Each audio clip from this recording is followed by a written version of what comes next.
Olá pessoal, tudo bem? Sejam mais uma vez bem-vindos ao nosso canal. Eu sou o professor Marcos dos Anjos e o assunto de hoje é o cérebro da criança que brinca. A importância do brincar é o nosso tema de hoje, tá bom?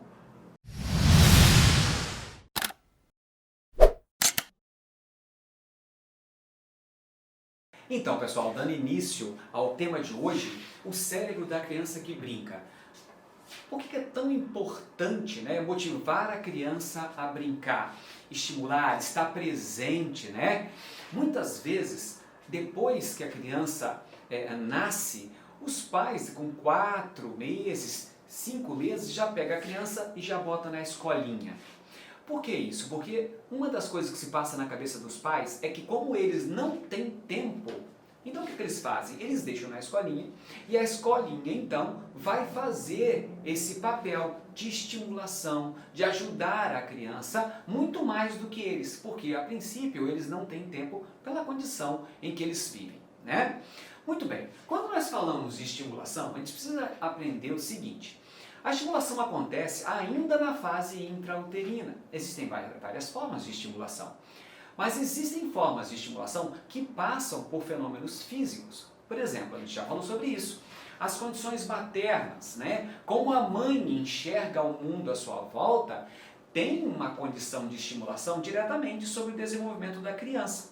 Tá? Então, a gente também já falou, mãe em condições de estresse, ansiedade, medo, raiva, insegurança, tudo isso consegue, essas condições, vamos dizer, psicossomáticas, algumas pessoas usam isso, esse termo, Então, essas condições que fazem com que a mãe enxergue esse mundo, muda o meio interno da mãe, E isso faz que a criança sofra determinadas consequências. Então, estimulação começa antes mesmo do nascimento. Daí a preocupação com a gestação e como a mãe lida com essa condição, Muito bem. Mas vamos dizer que tudo correu bem, a criança se desenvolveu tranquilamente, deu tudo certinho e ela nasceu 9 meses direitinho, tá tudo perfeito e agora então, como eu disse, a mãe vai ficar ali os 3, 4 meses com a criança. Isso, só esse tempo de 3, 4 meses é muito importante já nessa fase inicial. Tem muita gente que acha que, meu Deus, a criança praticamente não tem nada na cabeça, Não é bem assim. A gente também já falou sobre isso. A gente sabe que crianças com 3, 4 meses já tem uma formação de circuito, uma condição cognitiva já bastante clara ali. Tá? A ponto de uma criança de 4 meses identificar aquele que pode ser bom e aquele que pode ser ruim. Tá? Muito bem, então, isso tudo, assim que a criança nasce, você imagina, a criança abriu os olhinhos na sala de parto, ali começou a querer abrir o olhinho, já está sendo estimulado visualmente. Escutando som, estimulado auditivamente. O toque, pegar nela, botar roupa, lavar, tudo isso é estimulação. E tudo isso acontece a partir do momento que a criança nasce. Então, a quantidade de estímulos que a criança sofre é muito grande. E isso começa a ir moldando o cérebro dessa criança. A arquitetura cerebral já começa a sofrer dramáticas mudanças para o bem, para melhorar a capacidade de cognição dela. Apesar de você ainda não estar vendo nada, mas já está acontecendo, tá? Muito bem. Aí o que acontece? Com 2, 3 mesinhos, você já começa a ver algum tipo de interação. Interação no olhar, tem algumas crianças que até ficam olhando você nos olhos, já ficam dando pequenos sorrisos, não é assim? Já segura a cabecinha com 3, 4 meses, prestando atenção nas coisas, não é verdade? A partir desse momento, o pai e a mãe já interagem bastante com a criança, fala um monte de coisa, brinca, beija, abraça, aquela coisa toda. Isso tudo está ajudando a moldar o cérebro da criança. Quando a criança começa a ter algum controle sobre movimento e, portanto, começa a manipular o objeto, começa a acompanhar as brincadeiras do pai, as brincadeiras da mãe, tudo isso ajuda, mais uma vez, a ir mudando essa arquitetura cerebral. Então, estou falando daquilo que a gente sempre comenta. Estou falando de neurônios que estão fazendo cada vez mais sinapses a partir da estimulação que a criança sofre. Veja que essa estimulação, no primeiro momento, vem muito do pai, da mãe, dos familiares, né, com quem ela convive, não é isso? E cada vez mais ela vai formando mais sinapses, mais conexões, e o cérebro vai se transformando. Vou fazer aqui algumas glias, né? Que essas glias também são muito importantes para o desenvolvimento cerebral. Então, tudo isso está se transformando dramaticamente no cérebro da criança. A criança, a partir do momento que ela começa a brincar com os objetos, né? Começa a manipular, ela começa a amadurecer as partes do cérebro, né? Como, por exemplo, está manipulando o objeto, ela está estimulando regiões motoras, como estão aqui, ó, região motora, região sensitiva, olha só, como por exemplo, tato, pressão, que é o que ela tem que fazer para manipular o objeto. Quando a criança coloca objetos na boca, né, e fica ali manipulando objetos na boca, a parte sensorial da boca fica aqui, a parte motora da boca fica aqui. Tudo isso está sofrendo uma mudança que nós chamamos, como vocês já sabem, né, neuroplasticidade. Essa neuroplasticidade, ela é fundamental para que a criança desenvolva as diversas partes do cérebro. Quando você brinca e estimula a criança visualmente, você está amadurecendo os neurônios e a glia da região occipital. Quando você estimula a criança e ela está brincando no aspecto auditivo, ela está amadurecendo a parte do cérebro que cuida da audição.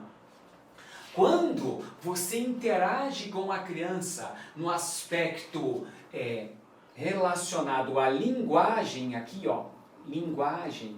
Então quando você fala, ela tenta falar com você, ficar balbuciando algumas coisinhas, você está estimulando o aspecto motor da linguagem. Então, na verdade, a criança, quando você brinca com ela, você aumenta a capacidade de transformação cerebral, a neuroplasticidade. E ainda mais, quanto mais você estimula a criança a brincar, não só no jardim, porque muitas vezes no jardim os professores e tal, eles não conseguem associar tanta afetividade ao aprendizado. Essa é uma das grandes diferenças, quando a família, né, uma família que está presente, que trabalha muito esse lado afetivo, a criança também aprende a ser afetivo. Né? Então o cérebro afetivo da criança, que fica numa região central do cérebro, vou tentar botar aqui, ó, aqui assim, ó, essa região central do cérebro, chamado lobo límbico, essa região trabalha muito com as emoções e elas também precisam ser estimuladas. Então o brincar da criança com os amigos, o brincar com o irmão, né? Brincar com o irmão é muito legal porque o irmão estimula muito o amadurecimento, não só emocional, mas também o amadurecimento social. A criança que está brincando com o outro, com o irmão, é o primeiro, digamos que seria o primeiro, né? O primeiro momento. E depois o brincar na escola seria aquela criança que amadurece também o seu aspecto emocional e social. Por isso que brincar é tão importante, porque o brincar dá à criança a oportunidade de experimentar. Quanto mais a criança experimenta um brinquedo novo, uma textura nova, mais ela aprende sobre aquele canal sensorial. Por isso que a brincadeira ajuda a moldar o cérebro da criança. Por isso que quanto mais a criança brinca, melhor o cérebro vai ficando. Tá? Uma das maneiras de você muitas vezes avaliar uma criança é exatamente brincando com ela. Uma criança com 2 anos tem que ter uma brincadeira, uma interação com um brinquedo diferente de uma criança de 1. Então, muitas vezes, quando alguém está investigando, por exemplo, quando você investiga uma criança que estaria dentro do espectro autista, você tem uma ideia de que poderia ter o espectro autista envolvido naqueles sinais e sintomas que a criança apresenta, como é que você pode chegar a uma questão de diagnóstico, a ter uma noção do que está acontecendo? É através da brincadeira. Porque a criança até 1 ano de idade brinca de um jeitinho, depois de 1 até 2 anos brinca de outro jeito, e assim vai indo. Por quê? Porque a brincadeira vai moldando o cérebro da criança. Então, tem alguns comportamentos que você espera de uma criança com 1 ano de idade. Tem alguns comportamentos, quando está brincando, que você espera da criança de 2 anos, de 3 anos. Isso tudo por quê? Porque o brincar estimula dramaticamente a transformação cerebral. A criança que brinca, e que brinca muito, e que explora muito o ambiente, e que é estimulada a brincar, tem um cérebro diferente daquelas crianças que, portanto, não brincam. Por quê? Porque a oportunidade de brincar estimula, molda, cria uma arquitetura muito mais rica, dando à criança uma capacidade de aumentar a sua cognição, a sua visão de mundo, de relação com o mundo. Tá bom, pessoal? Isso é um primeiro momento. Na verdade, a gente tem mais coisas que eu poderia falar sobre a brincadeira, mas nós vamos tratar isso num outro vídeo. Tá legal? Isso é uma forma de tratar essa parte inicial, ok? Tá bom, pessoal?